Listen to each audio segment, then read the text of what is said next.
1 week out from the president's first foreign trip. So I wanted to make sure as we prepare for that trip that I bring up our National Security Advisor, General McMaster, to give you a preview of what the team has been doing to prepare for the president's trip. Our goal is to kind of start that process now, and then next week bring the general back and give you a more detailed update as to what the president's going to be doing in each of the areas and some of the highlights from the trip.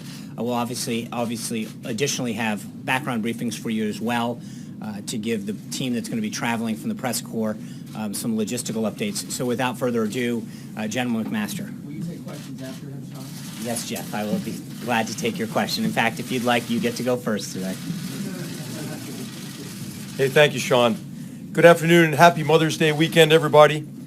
As you all know, in exactly 1 week, the President will embark on his first trip abroad since taking office. Today, I'd like to explain the President's objectives for his visits to the Middle East and to Europe, and also preview a bit of the schedule. The trip has 3 core purposes. First, to reaffirm America's global leadership. Second, to continue building key relationships with world leaders. And third, to broadcast a message of unity to America's friends and to the faithful of three of the world's greatest religions. The President prioritizes building strong relationships, as you see here, every day with world leaders as a way to strengthen our alliances. And he's been successful. You can see that in his diplomacy with a range of leaders, from Prime Minister May to President Xi. President Trump understands that America first does not mean America alone. To the contrary, prioritizing American interests means strengthening alliances and partnerships that help us extend our influence and improve the security of the American people. This trip is truly historic. No president has ever visited the homelands and holy sites of the Jewish, Christian, and Muslim faiths all on one trip. And what President Trump is seeking is to unite peoples of all faiths around a common vision of peace, progress, and prosperity. He will bring a message of tolerance and of hope to billions, including to millions of Americans who profess these faiths. The President will focus on what unites us. The President's trip will begin in Saudi Arabia, home to the 2 holiest sites in Islam.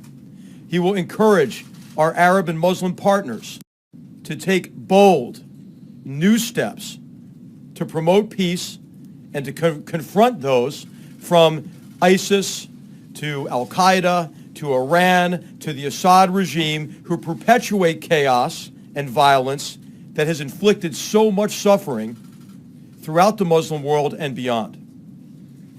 He will lead the first steps toward a stronger, more capable, and more robust security partnership with our Gulf, Arab, and Muslim partners.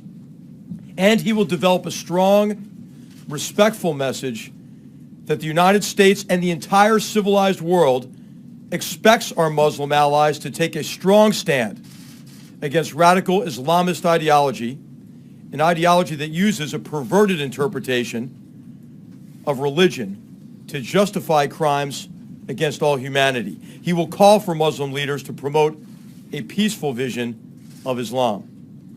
The President will then travel to Israel.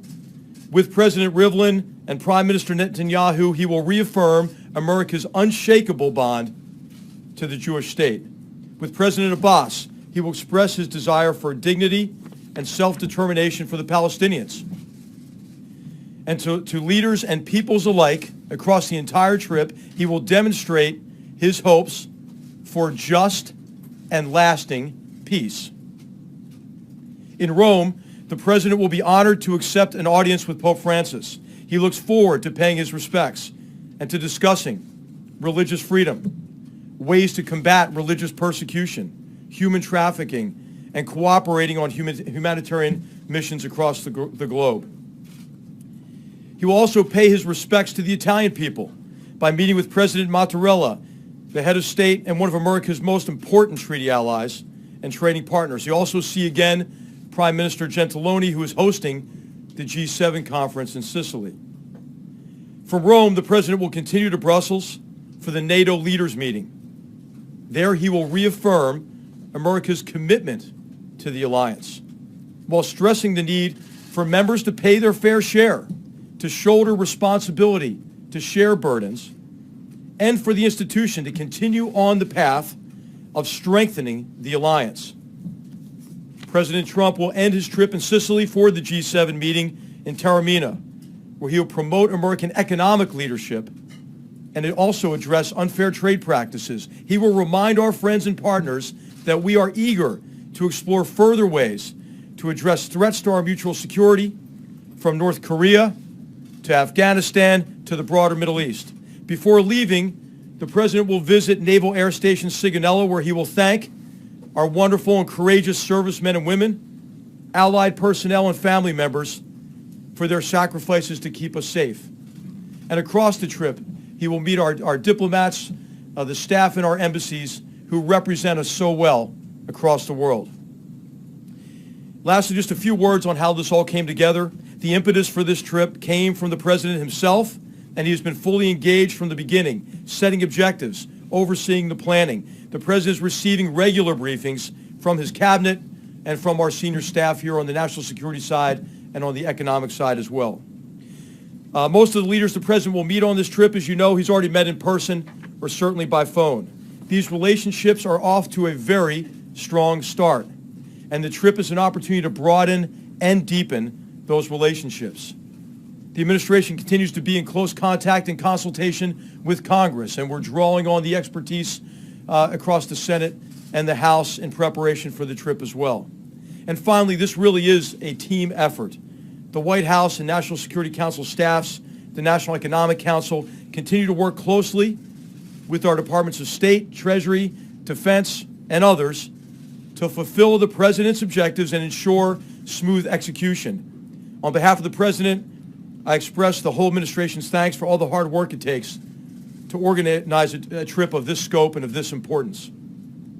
So the President of all of us are looking forward to the journey, and with that, I'll take a couple of questions. Defer to Sean. General McMaster, how is this president viewed among our Arab allies, Saudi Arabia, UAE, and others, compared to his predecessor? Well, I'll just say the President's leadership has been welcomed enthusiastically. There was a perception that America had largely disengaged from the Middle East in particular, and that disengagement coincided with this humanitarian and political catastrophe in the region. And so now there's a broad recognition among all of our partners in the region that American leadership is necessary to help address this catastrophe and to begin to move the region toward the peace, security, and stability that the people there so deserve. And so what you're seeing, I think, is a galvanizing effect of the President's leadership in bringing those leaders together across the region,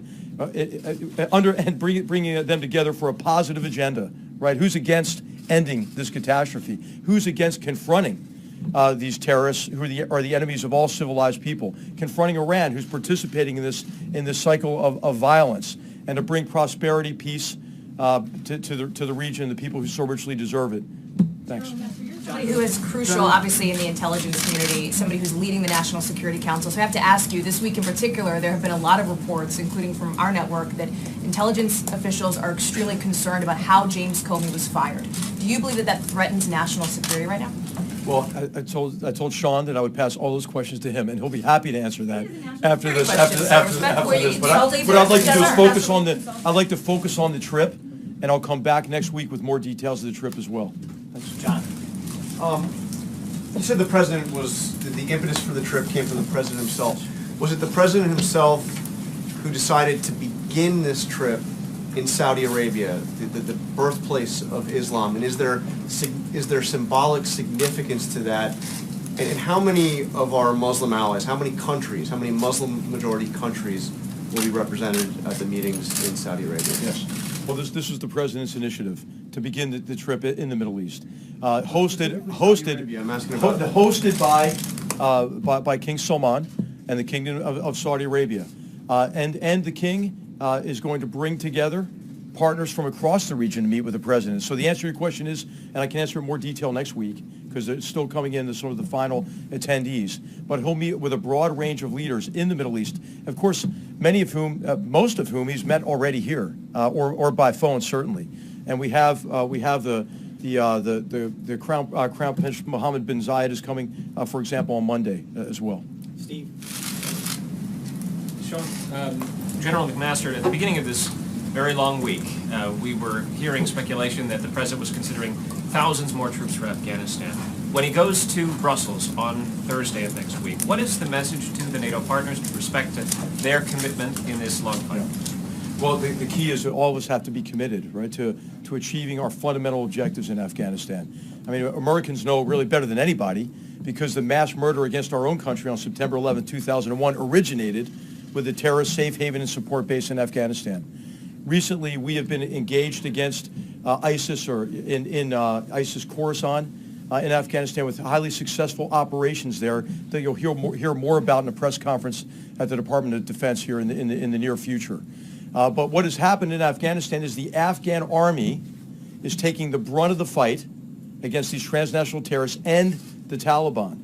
And so we're working with our allies to figure out what more we can do to have a more effective strategy in Afghanistan. What are options we can bring to the president to be more effective in meeting our objectives in Afghanistan? And what more can we ask our allies to do, which we're asking them now? So this is going to be really consistent with the president's guidance to us. Has the president decided that there should be thousands more troops? Is that The president has not made a decision yet on a course of action. What we have done, which is what we have done in many cases on the North Korea problem set, for example, is we've consulted broadly across our government and with allies. The president wants to hear from our allies as well. This is a president who listens to his allies and partners, who have an opportunity to do so at the NATO summit, who have an opportunity to do so at the G7. And so what we'll have at the end of this next few weeks here is an opportunity for a much more effective strategy for the problem set in Afghanistan, Pakistan, and the region broadly. Jessica? Thank you, Sean. General, if you could talk first about the evolution from the way the president campaigned, which was a more unilateral foreign policy, to this multilateral engagement that you're emphasizing and the way that you're rolling out this trip to explain that. And then secondly, if you could also talk about the decision to send a delegation to the One Belt, One Road forum in China and what you hope to get out of that. Okay. Thank All right, you. so America First never didn't mean America alone ever, I don't think. And so what we have done is advance the president's agenda in national security by strengthening alliances by burden sharing. Americans don't have to do everything, don't have to bankroll everything, and our allies and partners are grateful for, I think, the president's leadership in asking them to do more. So is an alliance in which each of the members are doing their fair share, who are shouldering the burden, is it stronger or weaker? It's stronger. So the president has done a great deal to strengthen our alliances. And America First didn't mean America not leading, right? So for America to secure and advance its interests, that requires American leadership. And so the president's leadership has been welcomed in all of the places that he'll be visiting on this trip, and his agenda, I think, that he laid out in the campaign is being operationalized and implemented by his cabinet primarily, with the assistance of our team here in the White House. Vivian? Can I just press you on that, General? Two questions. First, there were reports out of Israel that President Trump may try to get Benjamin Netanyahu and Mahmoud Abbas in the same room together while he's there. Is that in fact the case? And also, to NBC News yesterday, the president said that General Mattis and his other generals would be announcing something on ISIS next week. And so, as one of the generals on his administration, can you talk to that? Is there an announcement coming next week? On the first part, it'll be whatever the president wants to do. You know, so a lot of what we do in the National Security Council is try to keep up with the president. So you may have I think there are plans to reach out to both of them to get them together. You know, the final plans aren't set yet. We can comment maybe more about that next week. But it'll obviously be up to the president and those leaders about how he wants to engage with them. But he'll engage with both those leaders there as part of the trip. In terms of the campaign against transnational terrorist organizations and ISIS in particular, the president has asked us to do everything we can to defeat ISIS, and in particular to ensure that we defeat ISIS in this, the so-called caliphate in the terrain that they're endeavoring to hold on to in Syria, Iraq, Afghanistan, and other areas. And what the president has also told us is he doesn't want to telegraph what he's doing tactically, day to day. He wants the Department of Defense and our military commanders to be able to execute those campaigns consistent with his guidance, the policy, and the strategy that he's approved. And so what next week will do will be an opportunity for our military leadership to lay out how they are executing the president's guidance, the progress they've made in the campaign, and what remains to be done. And so that's really the emphasis of the press conference next week. Thank you, General. Can we hear about Russia and the agreements that were made this week with Russia's top diplomat? I mean, you're going to the region to speak with Arab allies. How are you going to explain agreements you've made with Russia, allied with Iran, in Syria, a place that the president has said is now a priority for him? I would characterize the engagements with Russian leadership by our Secretary of State, the brief meeting that the President had with Foreign Minister Lavrov, the phone conversations that we've had with Russian leadership as engagements, not decisions or specific approaches. I think what the President has made clear is that he will confront Russian disruptive behavior, such as the support for the murderous Assad regime in Syria. And its enabling of Iran and its very destructive policy and strategy that it's executing across the Middle East, what it's done and continued to do in Ukraine. He'll confront that disruptive behavior, but the president's looking for areas of cooperation. There are a lot of very significant security problem sets across the world. All of them would get easier, right? If Russia were to come to the conclusion that it could best advance its interests through cooperating with the United States and others to resolve those conflicts rather than perpetuate them. But aren't they party to those conflicts and causing them in Syria? I mean, the president said at the end of his meeting with Lavrov that it was really good, that there was, he spoke in very positive terms, that there was progress made. Are you saying there were no agreements? The president spoke in positive, affirmative, strong terms in his engagements with Russian leaders. Thank you very much. Just follow on my question. I'll take one more. John. I'm here, actually. Can you tell us a little bit more about the America First policy, about how it changed over time? Because it's not been very clear what it means and how other people would want to sign up for it. Well, what it means is that the president is prioritizing the security and interests of the American people. You can see that with what Secretary Ross has done in the economic relationship with China, to look for ways to advance American prosperity. Every theme of this trip is wholly consistent with the president's approach to prioritize the American people, American security, American jobs, American prosperity. And so you'll see that with I think, almost a refreshing, I would say, integration of what we're doing in terms of security partnerships, along with economic relationships, and the diplomatic engagement that the president's cabinet has been engaged with since he's taken over as president. And this trip is going to be a tremendous way to solidify the gains already made and advance them further. General. Thanks very much. All right. Thank you, General McMaster. I'm going to go through a couple updates and schedule before I get to your questions, and Jeff will get the first one. First off, Secretary Ross, I know, was up here last night to tell you about the developments, and General McMaster just noted at the developments that have happened and advances that have happened in trade. The 10 commitments that Secretary Ross announced yesterday are the initial results of the 100-day action plan of the United States-China Comprehensive Economic Dialogue, which began with President Trump and President Xi's meeting in Mar-a-Lago.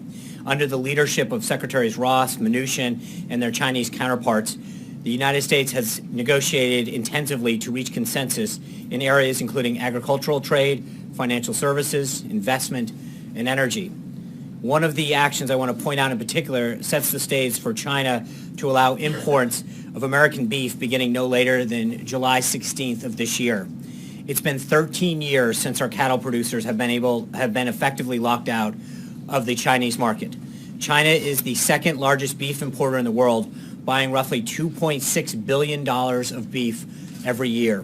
In a statement last night, the National Cattlemen's Beef Association, the nation's largest association of cattle farmers, said, and I quote, "It's impossible to overstate how beneficial this will be for America's cattle producers and how the Trump administration deserves a lot of credit for getting this achieved," end quote.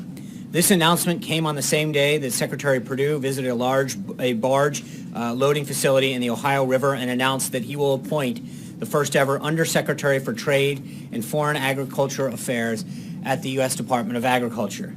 This is further proof of the seriousness of which the administration is approaching the promotion of U.S. agricultural products abroad. And that's just one part of the deal that was reached. Here are some of the other highlights that we have worked with China. 8 pending biotech patents from the United States firms will be evaluated at a meeting of China's National Biosafety Committee by the end of May.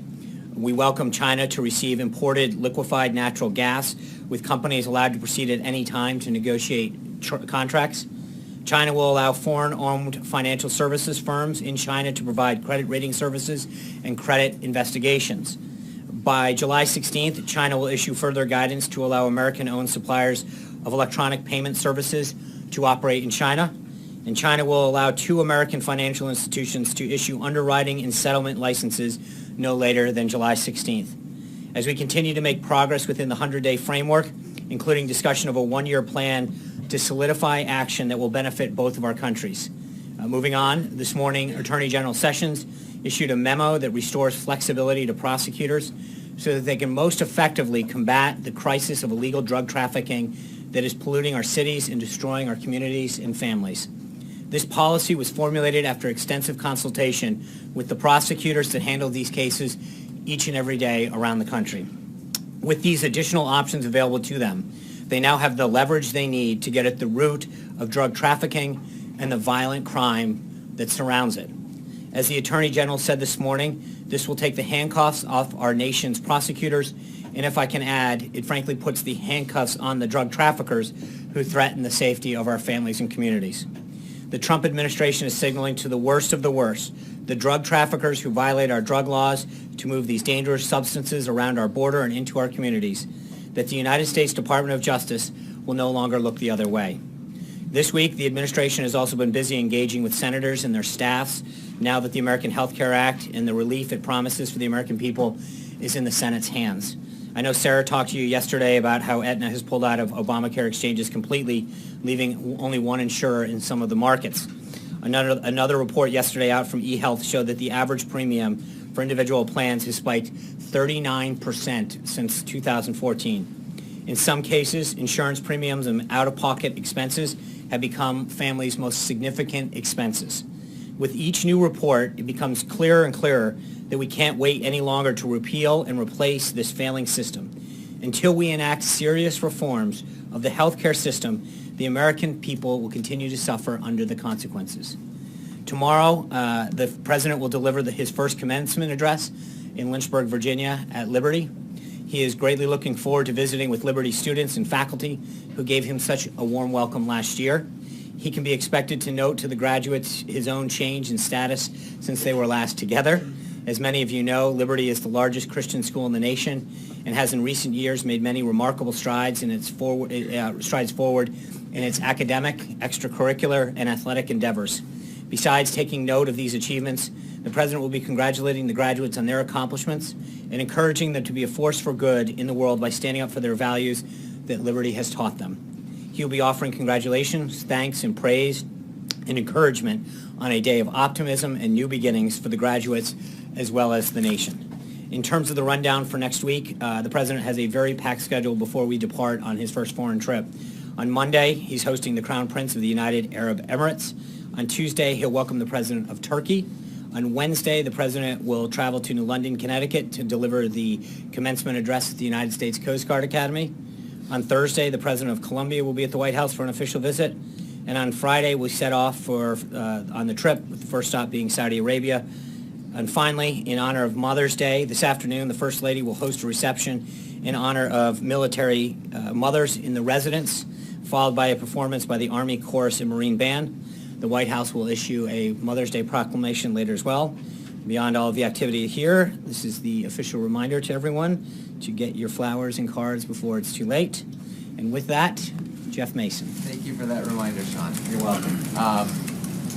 Moving on to the news of the week, really, and the day, did President Trump record his conversations with former FBI Director Comey? I assume you're referring to the tweet, and I've talked to the President. The President has nothing further to add on that. Why did he say that? Why did he tweet that? What should we interpret from that? As I mentioned, the president has nothing further to add on that. Are there recording devices in the Oval Office or in the residence? As I said for the third time, there is nothing further to add on that. Does he think it's appropriate to threaten someone like Mr. Comey not to speak? I don't think that's not a threat. He's simply stated a fact. The tweet speaks for itself. I'm moving on. John. If I could quote another one of the president's tweets this morning, he said, quote, "Russia must be laughing up their sleeves watching as the U.S. tears itself apart over a Democrat excuse for losing the election." What did the president mean by that? How specifically is the U.S. tearing itself apart over all of this? I think the president's comments about Russia and collusion have been very clear with respect to some of the charges that have been made. He's been very clear that it's one thing that he believes that the notion that there's collusion is a hoax. It's been reaffirmed by several people, including Senator Grassley and others who have spoken to him, and that he wants to make sure that he's focused every day on doing what's best for the American people. I understand all that, but we've said that many times, but how is the U.S. tearing itself apart? Well, I think obviously this has been a subject that comes up over and over again when it's been very clearly stated on multiple occasions that there's no collusion that occurred, and yet this narrative continues to be perpetuated. Do you think this is what the Russians wanted all along in interfering with the election? I don't. I have no idea. But what I'm just telling you is I think we've made it clear at this podium several times, and I think the president made it clear that what his feelings are on this. Sean, in the dinner that the president had with James Comey earlier in January, did the president implore him to pledge his loyalty to the president? Is that true? No. Did that happen? That did not happen? No. How important is it that the FBI director be loyal to the president? Is that a quality the president wants to see in anyone, particularly his FBI director? I think the president wants loyalty to this country and to the rule of law. Trey. Sean. Thanks, Sean. On the dinner with James Comey, does anyone in this White House have an audio recording of what unfolded during the January 27th dinner between the former FBI director and the President of the United States? I'm not aware of that. I have one follow-up question for you. What can the administration do better when it comes to communication? Today, the President tweeted out that he felt from behind that podium it's not always possible to present the information with perfect accuracy. So, I think we come out here every day and try to do the best job we can communicating what the president's done and the accomplishments he's making on the American people. We get here early. We work beyond being here at this podium. As many of you know, we get here early. We work pretty late.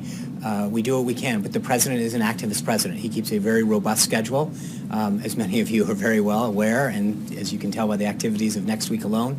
And I think sometimes we don't have an opportunity to get in to see him, to get his full thinking.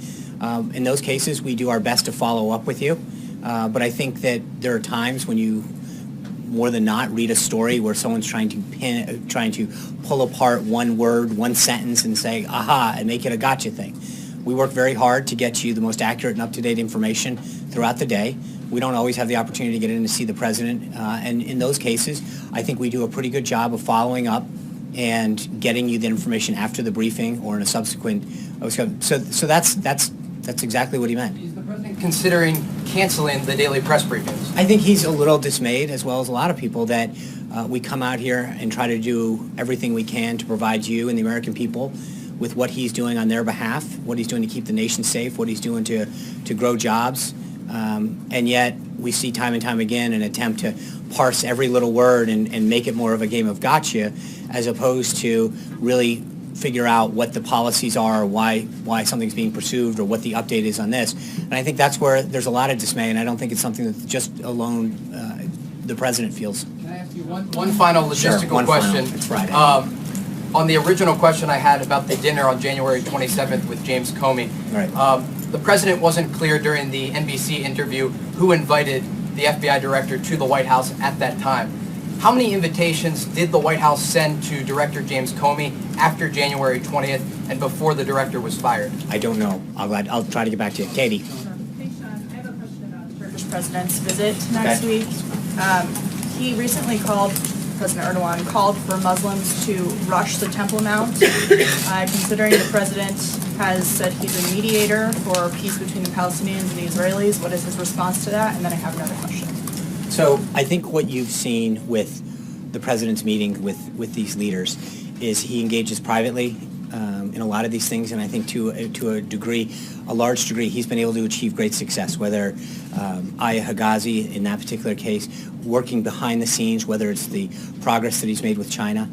The president's behind-the-scenes diplomacy is paying dividends for the United States, and that's how he's going to continue to operate. And as General McMaster noted, it's that kind of diplomacy that's reasserting our position in the world, and that trust and those relationships continue to be built. Well, again, I think there's a difference, Katie. If we can get out here and I think what the president believes is that behind-the-scenes diplomacy pays dividends in terms of affecting behavior and outcomes and furthering the goals of the United States. So that's as much as I want to say there. My other question is the discussion about the refugee crisis, which is fueling problems in Europe. The president has talked about refugees being a problem here in the United States and terrorists hiding refugees, or refugees hiding in the, terrorists hiding in the refugee stream, excuse me. Is he going to talk about that with Arab leaders specifically when he visits Saudi Arabia, or is that not something that he's willing to bring up to those? I mean, he's talked about safe zones. He talked about it yesterday with the foreign minister, or earlier this week rather. He's brought it up on the calls. But in Saudi Arabia specifically. I'm not going to get ahead of his conversations that he's going to have, but I think the president's been very publicly clear about his desire to address that situation and some of the solutions that exist. But he's, in a lot of the readouts, we've had that as part of it because he believes that has to be part of a solution. John. Thanks so much, Sean. In an interview that the president conducted yesterday with NBC, he indicated and confirmed that on 3 separate occasions he asked the director of the FBI and received assurances from the FBI that he was not under investigation by the FBI. Why was the president seemingly so consumed by this that he would ask that question on 3 separate occasions? I think because the narrative continued to be perpetuated, and he wanted clarity to make sure. But again, I haven't spoken to him on it about the reason, but I think he answered it yesterday very clearly, and so I can get back to you, but that's the answer. I would appreciate you getting back to me. And as far as asking that question, did the president ask the White House counsel whether it would be appropriate to ask such a question, given that it was against, generally, Justice Department guidelines to indicate whether or not investigations are ongoing against any individual, let alone one at the White House? I don't know. I will tell you that I know several legal scholars, including Alan Dershowitz and others, have said there was nothing inappropriate about that. Dave. Counsel, did the White House counsel I don't know the ask? answer. Okay, No. thank you. Dave. General McMaster mentioned that on the trip the president's going to be raising the issue of religious persecution, I believe with the Pope. And I wanted to ask you about a case in the last week in Indonesia where a Christian governor in the state of Jakarta was imprisoned for 2 years for blaspheming the Quran. Does the president find that case troubling? Does he plan to say anything in the way of John Gizzi give you this question? I'm sorry. No. I don't have any updates on that particular case. I would ask you to check with the State Department. Zeke. Thanks, Sean. I just want to put a finer point on Jeff's question. I'm hoping you can answer this in a yes or no fashion. Is the President of the United States currently recording conversations taking place in the Oval Office? I think the point that I made with respect to the tweet is the President has no further comment on this. Cam. Follow up, since you were involved in this on Tuesday night as well, giving a blanket answer saying at the time that it was all him regarding Deputy Attorney General Rod Rosenstein. Why did you come out with information that was later contradicted by the president 2 days later? Could you explain the TikTok? When were you brought in? Who else was involved? Why were the American people given incorrect information that night? I don't necessarily believe that that's true, Zeke. There was a decision-making process. The president explained it in the interview process. The bottom line is that the director of the FBI serves the pleasure of the president. The president made a decision to replace him, as he has stated very clearly now publicly. The president is now focused on making sure that he finds a replacement that has the leadership qualities to lead the FBI. That's it, plain and simple. Cam. Follow up on that real briefly. What you said Tuesday doesn't match what the president was laying out yesterday in his interview in this room. Can you walk through why the discrepancy in terms of whose decision this was? Well, it's always the president's decision. That's it, final. Did he take the... As I mentioned to Zeke, this is ultimately the president's, always going to be the president's decision. Everyone who serves at the pleasure of the president, it's ultimately going to be his decision to hire someone, to fire someone. He made a decision, in part based on the recommendation, and he's now focused on making sure that we have a replacement at the FBI to instill the proper leadership they need. Blake. About the way forward as it relates to who the president might nominate to be the FBI director. Where does that process stand right now? How many people have been interviewed? Does the president hope to wrap this up before he goes overseas? On the timing, I think as soon as he finds a candidate that fits the qualities that he feels are necessary to lead the FBI, that's the timeline of that. I know that the Department of Justice has begun to create that list, and I believe they're going to, if they haven't already, are going to be starting the process of interviewing people either today or through the weekend. But I mean, the president obviously wants to make sure that we've got the right person, and that process is being headed by the Department of Justice. The other day about how somebody not necessarily being political in that role, if somebody has been a member of Congress, past or present, does that count as an automatic disqualifier as somebody who is? I've not asked the president, but I don't believe that he has stated any sort of in and out. The Department of Justice is screening candidates, and I'm sure that as they feel as though they've got a list of finalists, they'll share that with the president, and he'll make a decision. Does the president still have confidence? The other day, someone asked, does the president have confidence in Andrew McCabe? After the testimony on Capitol Hill the other day, is that still the case? He is the acting director at this moment. I've not asked him about the deputy. I've not asked him about his. Generally, I don't go through the list of government employees and ask him, so I've not asked him specifically about that. Amen. Yesterday, Sarah told us that the president expects that the FBI investigation will be wrapped up with integrity. That's what the White House wants. Today, the president tweeted and called it a witch hunt. How does tweeting and calling it a witch hunt help wrap that investigation up with integrity? The president, no one wants this done. He wants to know very clearly, there's two pieces of this, right, which is what was Russia's involvement. The president is obviously very concerned about any entity's attempts to influence the United States election.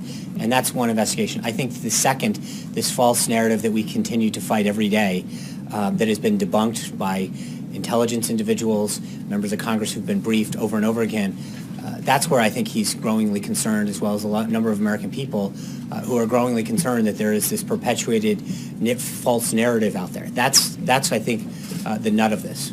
I talked to a former FBI official today who said that the president's tweet, the implicit threat to former FBI Director James Comey, indicates that the president, in his words, is simply out of control. I'd like to get you to respond to that. Is he? That's frankly offensive. John. Thank you, Sean. Two questions about the FBI director selection process. You said the names are coming from the Justice Department right now. Is the president consulting with Democratic congressional leaders as well, or Republican congressional leaders on this? Or is he just getting names out of DOJ? That's a good question. I know that he was, obviously he's going to take input from them. I don't know what specific conversations he's had, so I'd be glad to check on who he's spoken to or maybe speaking to. Anita. I had I'm sorry, I forgot you too. Follow-up question. I got confused that Dave stole one. Now, I know that you said you're not disqualifying anyone on this. You also know there has been considerable mention in the last 24 hours of former House Intelligence Committee Chairman Mike Rogers as the new FBI director. Does the president have a meeting planned this weekend with Congressman Rogers? I'm not aware of anything of that nature on his schedule. But we'll obviously, as you know, we'll put out, if there's a meeting, we'll put it out for you. Right now, there's nothing that I'm aware of on the schedule, but generally we put out the next day schedule later in the evening, and we will do that as well. Kristen. You already called I'm sorry. Sorry, getting a little. I had a couple questions about the president's remarks to NBC about General Flynn. He said that it wasn't an emergency, or he didn't think it was an emergency, and that's why the firing dismissal didn't happen right away. So I had a couple questions about that. Why didn't he think it was an emergency? And was it because of the messenger? Was it because information came from Sally Yates, who you called an opponent, I think a political opponent of the president? Or is it because Don McGahn downplayed the situation? Can you explain what he meant by that? And I had a follow-up. I can't specifically say what he meant by that, but what I can tell you is, I mean, again, look at the timeline that happened. We went over this the other day, and this has been asked and answered multiple times. The former acting attorney general came and said, I want to give you a heads up on something. Don McGahn, the counsel's office, informed the president. They asked for the documents or materials that she had referred to. It took, I forgot now, 5 or 6 days to get those. They reviewed them, and he was asked to resign shortly thereafter. But I think that there is a difference. There wasn't a review process. That was the review process in this case. As the president noted yesterday during his interview, he had been thinking about this for a long time. The Justice Department had done a review. But again, I'm not really sure in both cases. So then, since you just No, did. you just asked me. You just asked me what's Justice, though. Is that what you're talking about? No, what I'm saying is you're asking why it wasn't an emergency. I think, but it's not a question of his emergency. He took the time to do due process. Someone comes to you with an allegation. I think everyone deserves due process to make sure that that allegation, someone coming in and giving you a heads up, we did exactly what was necessary, and the president made the right decision, and he continues to stand by it. Two follow-ups. One, why, I'm still unclear, and you've mentioned this several times. Why did it take so long for the White House to get those documents? I don't know. I think we've... White House asking, you couldn't go get the documents? That's not, making it sound that is rather, with all due respect, it's not how it works. They're the ones who possess the documents. They had them in their possession. I believe they asked for them, and it took a while. Is it because she was fired, though, in between? No. I think part of it is just there's some of these things don't happen as easily in terms of where they're stored. I don't know the answer, but I think that in the course of action, if you look at the intervening days, that's a question that you should ask the Department of Justice. Okay, I sort of had a follow-up. Sure. Just explain to us then a little bit when you compare these two situations with General Flynn and Director Comey. The memo came one day, and he was fired that day. That was the review process, and General Flynn was 18 days. No, that's a huge difference. Why was one so fast when one was 18 days? Well, I think first of all, they both had a review. They both came, and the president looked at the information and the reviews and made a decision. Ultimately, as I mentioned, that's his job. He's the decider. He felt as though he had the information necessary in both cases to act, and he did. Vivian. Sean, in the tweet about Director Comey, he said the president says that he better be careful before he goes leaking to the press. Yesterday on NBC News, the president called him a showboat and a grandstander. Does the White House acknowledge that Director Comey has a First Amendment right to speak to the press if he so chooses to set the record straight about any of this, instead of just leaking? It may not be leaking. It may just be his First Amendment right to speak to the press. Well, everyone in this country has a First Amendment right. I think the difference, and you've heard the president echo this multiple times, is that sharing information that's not meant to be or is not authorized to be in the public domain in terms of the classification of it is concerning. And I think the president's been very clear over and over again of his concern with respect to information that gets put in the public domain that's not meant to be. But I don't think that those are, everyone in this country has every right to speak their mind and express themselves in accordance with the Constitution. Okay, and follow-up, just in terms of the FBI being in disarray, also with the president's comments, is he concerned that if he continues like this, it could jeopardize morale at the FBI instead of actually kind of correcting a problem that he obviously observes there? Well, I think that one of the reasons that he wants to go through the process of finding an individual who can lead the FBI and the men and women who serve there so bravely and ably is to make sure that morale and the focus is as it's supposed to be, and that you have a leader that can do that. And you know, as you mentioned, it's the crown jewel of law enforcement. And I think the reason that he wants to go through this process and choose a leader that can be restore leadership, ensure that morale stays where it needs to be, and that there's a focus. That's why he's conducting the process that he has. And so, Jessica. Can I give my question to Kristen and then take the question back? What's that? You called on her first, so I just wanted to give her the question that you promised her before, and then I'll pick up from there. I'll you a question. Thank you. I just want to ask you. I want to ask you. President Trump seemed to rely on James Clapper this morning when he tweeted that virtually he and everyone else with knowledge of the witch hunt says there is no collusion. James Clapper himself today told Andrea Mitchell, I don't know if there was collusion or not. I don't know if there's evidence of collusion or not, nor should I. On March 5th on Meet the Press, when he was asked a similar question, he said, not to my knowledge. So can you describe the discrepancy and explain it? No, I actually think that that's a great question that you should ask Director Clapper. I think Clapper's comments and President Trump, why is he leaning on Clapper when he said, I have no knowledge of whether there was No, collusion? I think on several occasions, Director Clapper has said that he has no knowledge of any collusion. That's it. I mean, that's the point that his... Briefed. He said he wouldn't know because he hasn't been briefed on He the was investigation. DNI up until That's January 20th. today that he said, nor should I have in this particular context. He made the case that he's Right, not and briefed on- on an FBI investigation, that that's not his purview. Fair enough. He's the Director of National Intelligence. On multiple occasions prior to today, he made it very clear that he was unaware of any collusion. The point was he wouldn't know, Well, right? but that- There'd but- been no final conclusion. Right, I There'd been understand. no final I- conclusion. I understand that, And but the then, president seemed to indicate so that there the was. question that I would ask then, Kristen, is then why did he say what he said before? It seems his testimony and comments on multiple occasions prior to today was, I have no evidence that there was any collusion, right? So to suddenly today shift the story, I believe that the question should be asked to him. You were the Director of National Intelligence. You said multiple times, including in testimony in front of Congress, under oath, that there was no collusion. I believe that that's a question for him. Final conclusion made about this investigation, right? There's an ongoing investigation. He's not making that argument, is he? I understand, but my point is that all we're able to do at this point is that the people who are aware of the former Director of National Intelligence, the head of the nation's agencies, intelligence agencies, makes multiple statements, as others, Senator Grassley and others, talking about the involvement, making it very clear that there was none. We took them at their word then, and we continue to believe.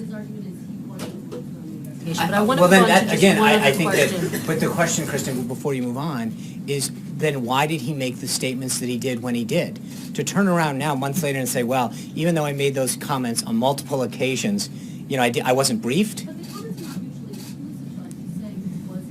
Made it very I clear in his appreciate. comments today, it's not surprising or abnormal that I would not have known about the investigation. Yeah, it sounds like the story has Or the changed. context of the investigation. Okay, well, ultimately, there's been several. Very quickly about the Well, accuracy. do you mind if I think in this case, it is interesting how the story has changed. He made those comments several times over several courses of action. And to say that the Director of National Intelligence, who stated unequivocally what his position was on multiple occasions before today, and now suddenly is saying, I wasn't sure about it, that the burden seems to be on him, not us. But moving on to the accuracy. Like a Clapper spokesman. No, but I just am interested in the discrepancy in drawing a And final I think that that's a conclusion great on the thing part to of the ask him. president. No, on the part of the president, drawing a final conclusion about the investigation. In terms of the accuracy tweet, should we take that tweet to mean that you don't have the full picture when you stand at that podium? As I said, we come up here every day, not just to the podium, but we are here first thing in the morning till late at night every day, answering your questions on a variety of subjects and throughout issues that are happening in the government. We, as most of you can attest, work day and night to make sure that we get you the most up-to-date, accurate information at all times. With respect to the president, as I mentioned, he's an activist president. He keeps an unbelievably busy and robust schedule. And there are times when we give you the information that we have at the time and we seek to get an update. And I believe that you and others will attest to when we don't have an answer, we try really hard to either update you after the fact or to get you the facts that we didn't have at the time. But we work really hard every day to do that. And I think the president's point that I pointed out earlier is that there are times when we're asked a question, we do our best to give you the answer, and every word is picked apart to try to figure out how to make an issue out of it, as opposed to allowing us to, talk to the president, get his current thinking and updates if we hadn't had an opportunity to do that at this time. Jennifer. Can Sean, can I actually pick I'm up sorry, there? if you don't Jessica, mind? then Thank we'll you do so the much. J's. So I wanted to ask you about the One Belt, One Road Summit that starts on Sunday in Yes. China. You announced yesterday, or I should Sarah. say Secretary Ross did, that you're going to send a delegation to that summit. Yeah. Can you talk about how you came to that conclusion, why it's important for the U.S. to be represented at what's ostensibly a major trade initiative by a foreign country?